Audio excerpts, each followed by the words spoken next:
Sveiki, mėlyjeji bitininkai, bičiuliai ir bitininkystės entuziastai. Čia kartu su jumis Lietuvos jaunųjų bitininkų asociacija Gintarinis Spiečius. Ir šiandien pagaliau mokinsimės, kaipgi bitininkauti su daugiaaukščiais aviliais.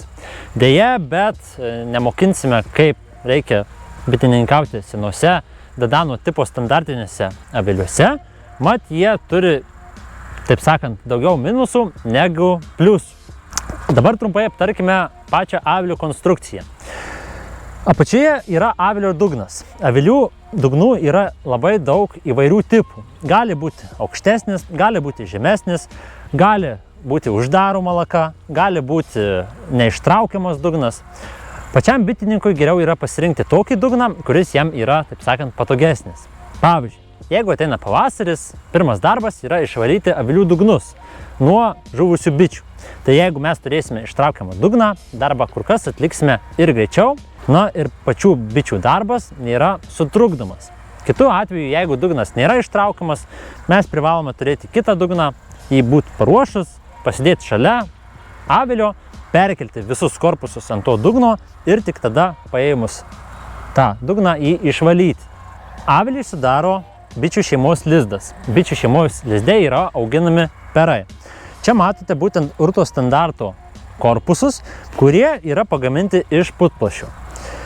Visame pasaulyje labiausiai bitininkaujama urto standarto rėmais, nors Lietuvoje apie 80% bitininkų bitininkauja ant Dadano tipo rėmų. Koks yra jų pliusas ir koks yra jų minusas, tai urto korpusai, nors jie yra kur kas mažesni už Dadano standarto rėmelius, gali būti lizdas sudaromas iš dviejų korpusų. Tai turint bent du korpusus kaip lizdą, lengviau yra išimti senus rėmelius ir juos kaitalioti. Jeigu mes bitininkautumėme ant mažų Dadano tipo rėmų, mes bitininkautume ne rėmeliais, o korpusais. Tai reiškia, kad mes į tą korpusą žiūrėtumėme kaip į vienetą. Mes nežiūrėtumėme, kas dedasi tuose kuriuose, o labiau mainytumėme tuos pačius korpusus tarpusavyje, ar tą korpusą keltumėm viršun, ar tai žemyn, ar tai pastiprintume kitą bičių šeimelę su korpusu pilnu perų. Pats bitininkas pasirinka, ar jis nori turėti urto korpusą ar Dadano, taip visa priklauso nuo pačio bitininko. Tarp lizdo ir meduvės yra specialios grotelės. Šios grotelės sulaiko motinėlę, kad ji nepatektų į meduves, kuriuose yra sandėliuojamas medus ir nepridėtų ten kiaušinėlių. Tai tariant, bitininkui yra palengvinamas darbas, kai yra nuimamas medus. Nepatarčiau naudoti plastikinių grotelių, nes jos gali pažeisti bičių sparnus ir pati bitė gali susižeisti. Tad nors ir šios grotelės yra brangesnės, jos tikrai yra draugiškesnės pačioms bitėms. Ir galiausia meduvės. Šitame avilyje meduvės yra Dadano tipo standarto mažesniuose rėmeliuose. Kodėl taip yra, kodėl ne ruto rėmai, tai problema labai yra paprasta. Bitininkas kiekvieną mielą dieną kiloja korpusus, kurie tikrai yra sunkus. Tai jeigu mažas korpusas, bus mažesnis ir svoris. Tarp korpusų ir stogų yra plėvelė. Galite naudoti tikrai ir drobę, ir čia būtent yra polietilenas. Polietilenas yra naudingesnis tik tuo, kad ant jo gali kondensuotis vandens lašeliai. Tuos vandens lašelius gali pasimti bitės ir juos toliau naudoti. Ir stogas sudaro bent 7 cm storio apšiltinimas, tam, kad bitės nesušaltų žiemą, o vasaros metu avilys neįkaistų. Taip pat yra avilio priedų. Čia matote bičių išleistuvą. Bičių išleistuvas gali būti naudojamas prieš medaus nuėmimą. Paprasčiausiai jis dedamas po meduvėmis, kurias norima nuimti ir išsukti. Tik reikia nesumaišyti, kurią pusę padėti. Pro šitą skylę bitės leidžiasi žemyn pas bičių motinėlę. Ir būtent jos negali patekti vėl aukštyn. Čia matote, būtent yra tokie platėjimai ir visa skylutė siaurėja. Kelios dienos po bičių išleistuvo padėjimo galite atvykti į bityną ir nusimti visiškai tuščius be bičių korpusus. Aišku, viena kita bitė lieka, bet ar tai su lapų pūstuvu, ar tai su šluotele galite jas išvyti laukan. Dabar pasimokykime pagrindinių darbų nuo pat ankstyvo pavasario iki rudens. Tai pirmas darbas yra avilio dugno išvalymas. Kadangi čia yra neištraukiamas dugnas, tai mes turime turėti atskirą dugną, švarų gražų, jį pasidėti šalia avilio ir visus korpusus perkelti ant to švaraus dugno.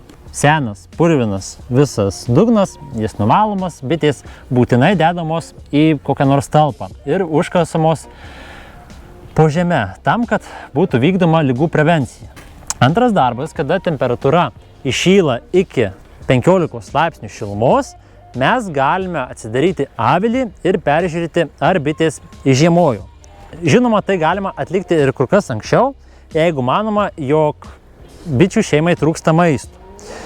Maisto mes galima uždėti iš ankstyvo pavasario, arba medaus, arba kandį tešlos, nes bičių organizmas yra labai nusilpęs ir bičių kūne yra labai mažai riebalų. Tai jeigu mes dėtumėme cukraus sirupą, galime dar pasunkinti bičių gyvenimą. Kandį tešla dažniausiai yra dedama iš viršaus, prapjaunant maišelius. Gabalas uždedamas tiesiai ant bičių, bitės maistą pasiima. Pats asmeniškai patariu geriau naudoti tokią kandį tešlą, kurioje yra daug įvairių vitaminų. Tai jeigu mūsų bitės yra pamaitintos, sočios ir maisto tikrai avilyje užtenka, pastatome šalia avilio vandens girdyklas, na ir įšilus temperatūrą iki 15 laipsnių lendame į avilį pasižiūrėti, kaip bitės gyvena. Kai bitininkaujame ir yra keli korpusai, visada dėkite korpusus vieną su kitu dedant įstrižai. Tuo atveju nesusižeidžia pačios bitės ir jos nesusitrina. Atsidarius avilį galime matyti bites. Jeigu bitės pilnai neaptupia iš ankstyvo pavasario visų rėmų, mes neaptuptus rėmus iš avilio išimame. Jeigu senas kurys, mes galime jį išimti ir išlydyti. Jeigu kurie yra pakankamai maisto, mes jį galime įdėti kitai bičių šeimeliai. Kada yra įmami rėmeliai, mes kaltą kišame už šono, sujudinamas rėmelis atsargiai yra iškeliamas iš korpuso. Apžiūrimas rėmelis, ar yra perų, ar yra kiaušinėlių, įsitikinama, kaip motina dirba. Aišku, bites geriau netrukdyti. Manau, ir jūs patys nenorėtumėte, kad kai jūs intensyviai dirbat, ateitų prie jūsų bosas ir pradėtų jums kvaršinti galvą. Bitės taip pat to nemėgsta, tai geriau bitėms leisti dirbti ir jų netrukdyti. Geriausia bites peržiūrėti pavasario metu kas savaitę, norint įsitikinti, ar jos nenori spiesti, ar joms netrūksta vietos. Na, o vasarinio medunešio metu užtenka žiūrėti tik meduvės, ar jose yra pakankamai vietos nešti nektarui. Taip pat, jeigu korpusas nėra pilnai užpildytas rėmais, mes galime įdėti diafragmą. Diafragmos gali būti ar tai medinės, ar tai apšiltintos. Jų paskirtis yra suspausti bičių šeimelę, kad ji nesiplėstų į šoną, neprisiūtų įvairių liežuvių.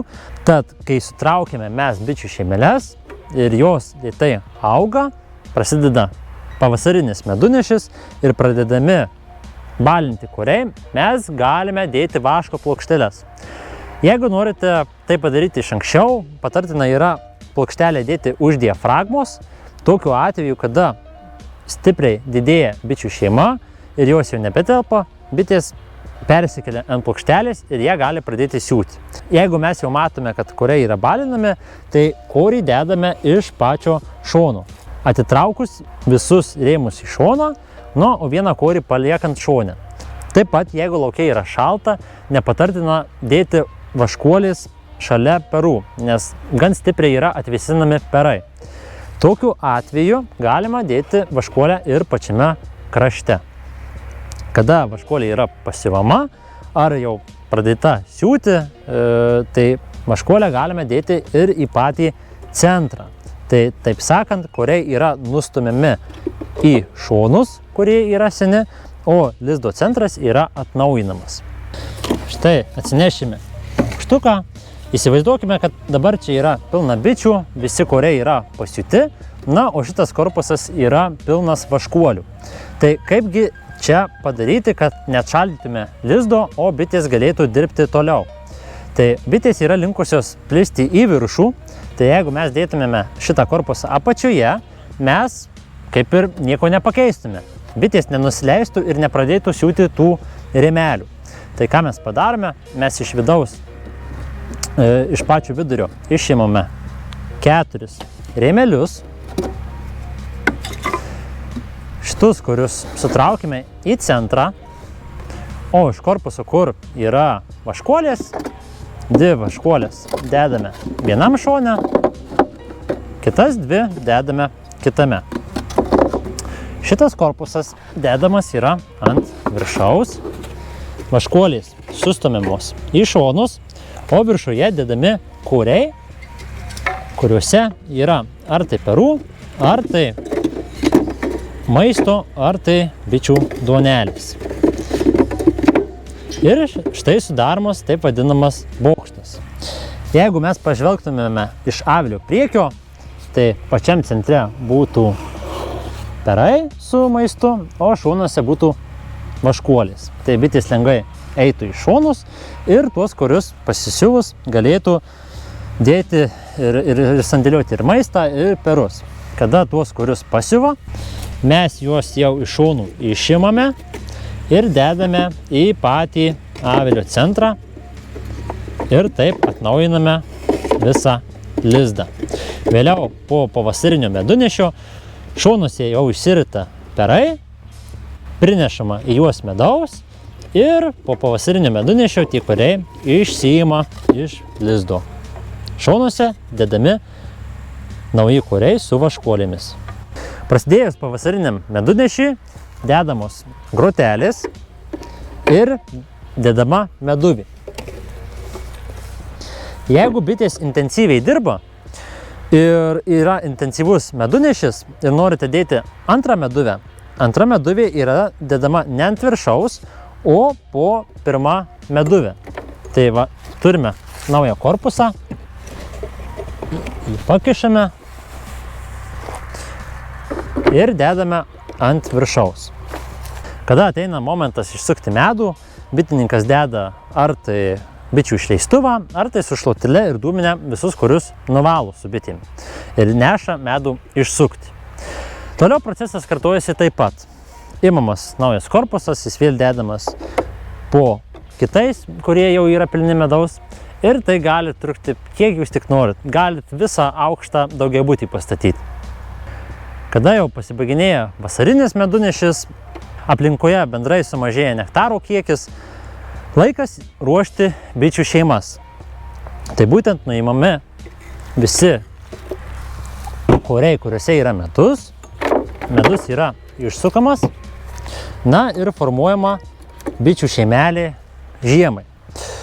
Visas formavimas prasideda nuo to, kad bičių šeima turi būti suspaudžiama tiek, kad kuo geriau aptūptų korius. Nepamirškite žiemojimui palikti ir bičių duonos, nes atėjus pavasariui, kada bitės pradeda auginti perus, joms reikia ir baltyminio maisto, kurio jos gauna iš bičių duonelės.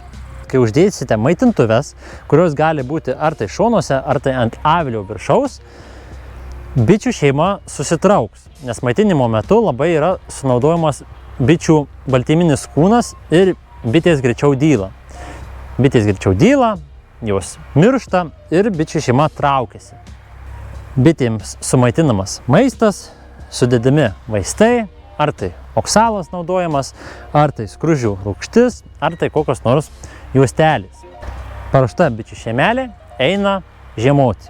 Taip pat noriu pridurti, kad prieš bičių maitinimą privaloma sumažinti lakas. Jeigu mes sumažinsime lakas tiek, kad pralystų 1 ar 2 bitės, labai sumažės bičių vagiliavimas. Atėjus pavasariui, vėl pradedame tą patį ciklą. Išimame senus korius, juos išlydome, pasitikriname, ar bitėms užtenka maisto, pastatome vandens girdyklas ir plečiame lizdus. Na, o kai bitės užsimanys spiesti, atliksime kitus darbus, kuriuos aptarsime kitoje temoje. Tai kol kas tiek apie tą avilių konstrukciją. Jeigu turite klausimų, būtinai užduokite juos komentarų skiltyje, paspauskite patinka mygtuką ir pasidalinkite šiuo vaizdo įrašu su kitais bitininkais. Čia kartu buvo Lietuvos jaunųjų bitininkų asociacija Gintarinis Spiečius. Iki!